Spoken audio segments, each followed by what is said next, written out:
Good morning, everybody. How you feeling? As you now know, I am Matt Danner, and I directed, wrote, and produced Legends of Three Caballeros for Disney+. How many has seen the show here? All right, this is good. This is good because this is kind of a commercial for that show now, so buckle up. Now, we'll keep this quick.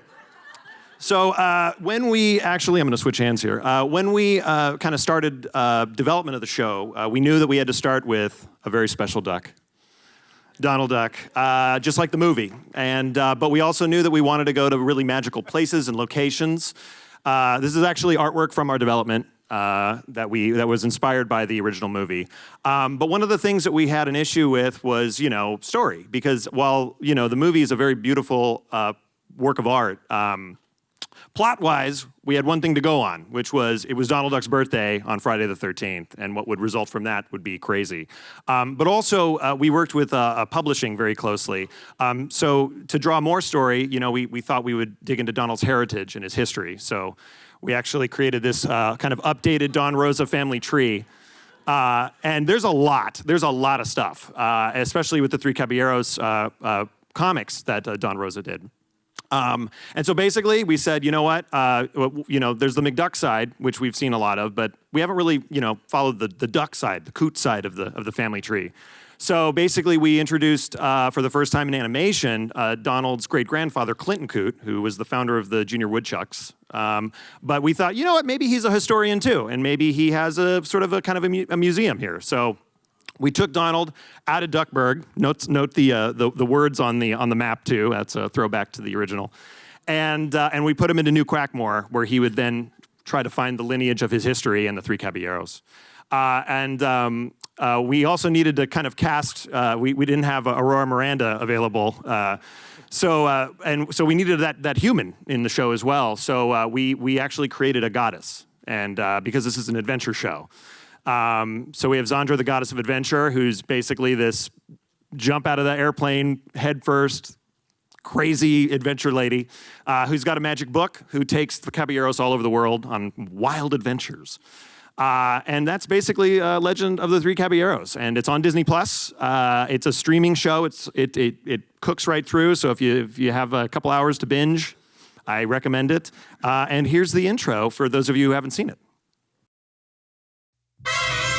We're three caballeros, three brave caballeros. They say we are birds of a feather. We're happy amigos, no matter where he goes. The 1, 2, and 3 goes, we're always together. But three caballeros.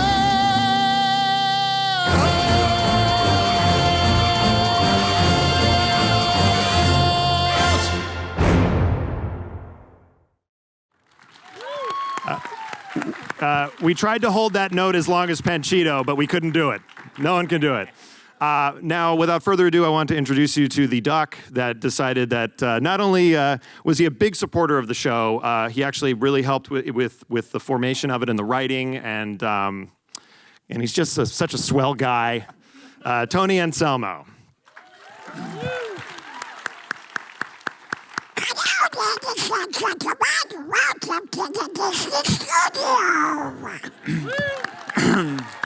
It's never very good in the morning. They will tell you I only record in the afternoon, and that's why. For those, most of you probably know this, but a lot of you might not. I was apprenticed by Clarence Nash, who was the original voice of Donald Duck, for about 3 years. He trained me how to do the voice.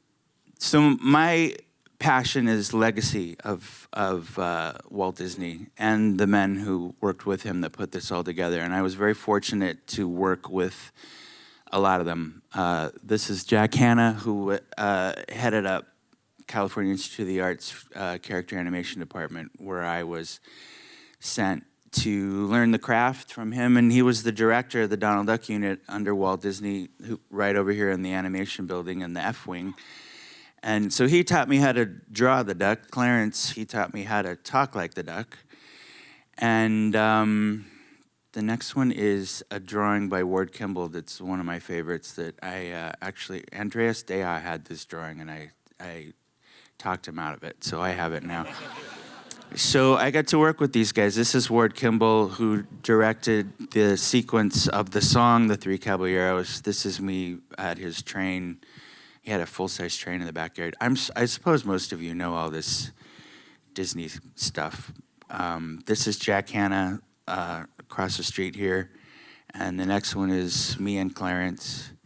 And the next one's a fun picture of the beach in the movie, which was actually shot where you guys parked. This is, they just brought sand in and some umbrellas and shot all that stuff right over here. So you're watching the movie where they shot it and made it across the street. This is a drawing of some animation going on. And the next one is a guy, I don't know who this guy is.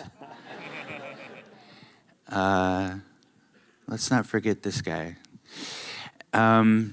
So it was exciting for me when Matt came and said, we're going to make this show. And I thought, oh, here comes another one where they reinvent the wheel. But they didn't.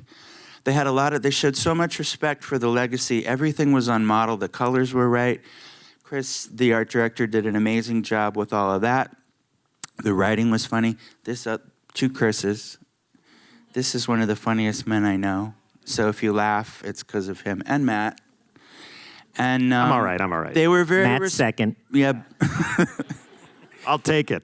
They were so respectful of the legacy in that not only was Donald on model, but they let me control the dialogue so that it could be enunciated and that you could understand it as much as Donald can be understood. But they didn't try and redesign the characters or they were respectful to what the people that I got to work with and learn from did.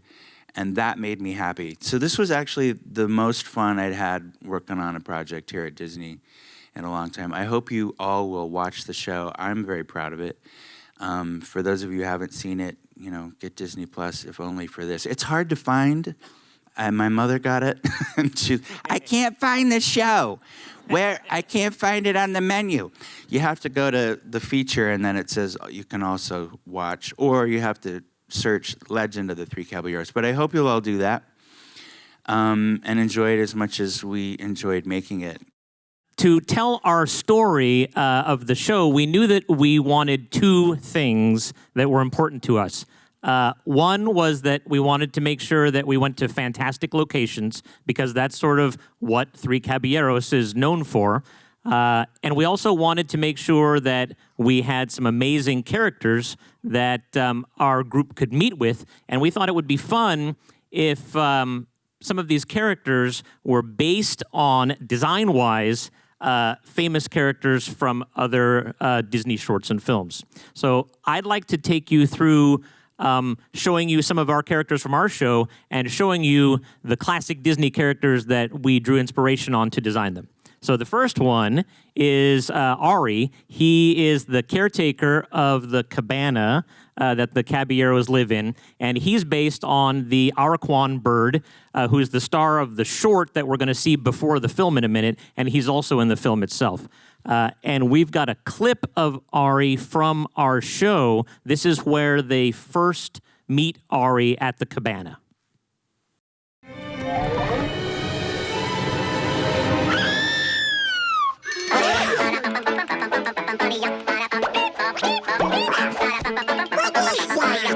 That's Ari, the caretaker of your cabana.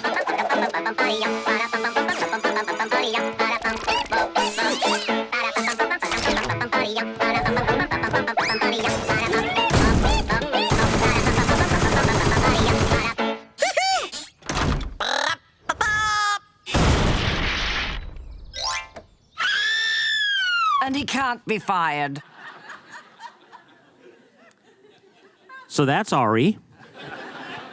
Isn't it nice to see an audience reaction? Because you never get to do that when you're... It is. When you're doing a streaming show, you can't go into people's houses and watch them watch it. But you just saw their reaction. I know, it was amazing. And it was a good one. It was a good one. So some of our other characters that we had, we have a bear rug that lies in the cabana on the floor, and through hilarious circumstances, he comes to life, and he was based on Humphrey the Bear from the classic shorts like Hooked Bear and In the Bag. That's the one that has the song, First you stick back, put it in the sack. Bump, bump, Then you bend your back, put it in the sack. bump, bump. That's in your head all day now. Dapper Duck is a rival for Daisy's affections with Donald, and he was from a short called Donald's Double Trouble. He's just like Donald, but he talks very eruditely, and he's very well dressed, and he's sort of the opposite of everything that Donald is. We have a chicken high priestess in our show, because every show should have a chicken high priestess, as well as a pig cab driver. And both of those characters are, they get their inspiration from two characters from the first short that Donald Duck was in, called The Wise Little Hen. We have our Natural History Museum. We have a bunch of bees that sort of menace the characters, and they're based on the design for Spike the Bee, who tormented Donald in a lot of classic shorts. We have the fearsome god of death that they meet in Mexico, and his spooky face was based on a face of a skeleton from the Mickey Mouse, black and white Mickey Mouse short, The Haunted House. And then pulling from films as well as shorts, they meet a goblin in Goblin Town when they go to Stonehenge, whose name is Worm, and his look is based on Creeper from The Black Cauldron. They go to Camelot and they meet Merlin the Owl, and his design is based on both Archimedes from The Sword and the Stone, which you can see in that top picture with the regular Merlin, human Merlin, as well as Professor Owl from the short Toot, Whistle, Plunk, and Boom. Also, fun fact, you see April, May, and June, our show is the very first time that they've ever spoken in animation before. And then we have, also in Camelot, they visit with King Arthur and his knights. King Arthur is based on King Richard from Robin Hood, as well as Sir Bors the Younger, the hound dog. And the Sir Kay, the ostrich, is based on one of the ballerinas from Fantasia. And Sir Galahad and Sir Lancelot are based on none other than Mr. Toad and his horse pal Cyril. And also a fun fact, Sir Galahad's voice, he's the frog, that's Matt Danner doing an early version of his baby Kermit. I never knew that before. That was my first audition. Yay! Matt Danner cornering the frog market. And so finally, we even used one character that has never even appeared on screen. In Donald in Math Magic Land, there's this disembodied voice that talks to Donald, and he talks, "Hello, Donald." He talks like this.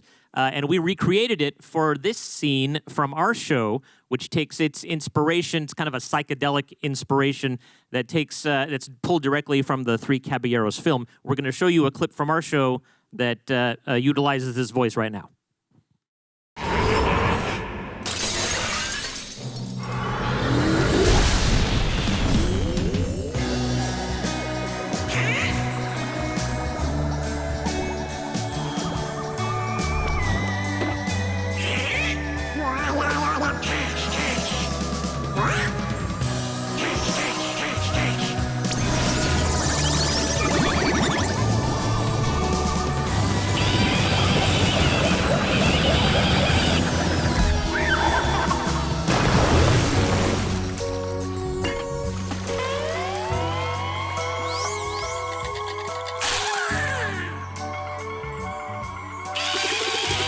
Well, Donald, you're in a real pickle now. Wink.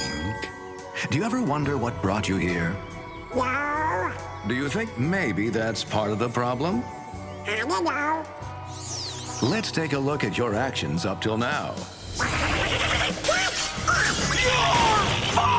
What did you call me when you get your life together? Happy birthday, Donald Duck!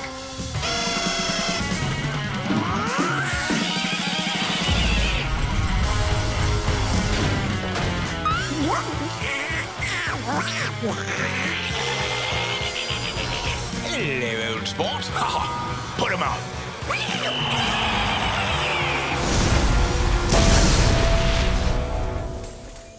Well, Donald? You know what, Mr. Spirit? Maybe I do have an anger problem. Good, Donald. Owning up is the first step to recovery. Now, let your anger go and wash away like water off a duck's back. Are you feeling any better? Yeah. Good. Then now it's time to wake up. Wake up, Donald. Wake up.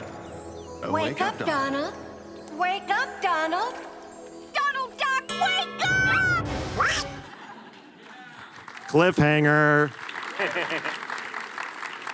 So that sequence pulled a lot of references from the original Three Caballeros film. And to tell us more about how our show was influenced by this classic film is our beloved art director, Chris Moreno. Thank you, Chris. It's nice to be beloved. Yeah, I'm the art director on the show. Yeah, as Chris said, we had a lot of fun throwing in nods to classic Disney films and other Donald cartoons, but we always kept coming back to the original Three Caballeros film as our touchstone in terms of pulling a lot of visual style, a lot of elements. So I'm going to show a little bit of that. So first up is just the idea that the characters jump into a magical book and travel to all these lands in the original book. I mean, the original movie. And we thought that was such a great idea. And like Matt said, we sort of created this mythological framework for the show. So we made that book a magical artifact that our goddess uses to transport the characters to all the different adventures. And then, of course, there's the motif of having the names of all the countries and cities that they travel to printed onto the landscape, and we love that. So we kept that element in there as well. Geography lesson. Exactly. You can use our show tool, as a learning tool. Yes. Then also, of course, there's so many different animation styles, art styles, techniques that they used in the original film. Trying to figure out a way to sort of incorporate those into the story was sort of a goal. So because we're in this world of magic and mythology, we were able to sort of transform the characters and make them sort of do whatever we wanted them to do. In this case, this is an episode called Nazca Racing, where our characters are transformed into chalk outlines by passing through the famous Nazca lines in Peru. We also loved in the original film how the characters got very elastic and more so than Donald could normally be in a short to some degree. So we incorporated that into our show by making those ghostly powers that they acquire from traveling to the underworld. Spoiler alert. Yeah. Everything turns out fine. This is all a spoiler alert. It's all fine. And of course, the final sequences of the original film sort of take the characters on this sort of cosmic journey through space. So that gave us a lot of visual inspiration for going as epic as possible in our season finale. And speaking of season finales or finales in general, I think it's time to wrap it up, Matt. All right, Chris. Donald, will you kick us off here?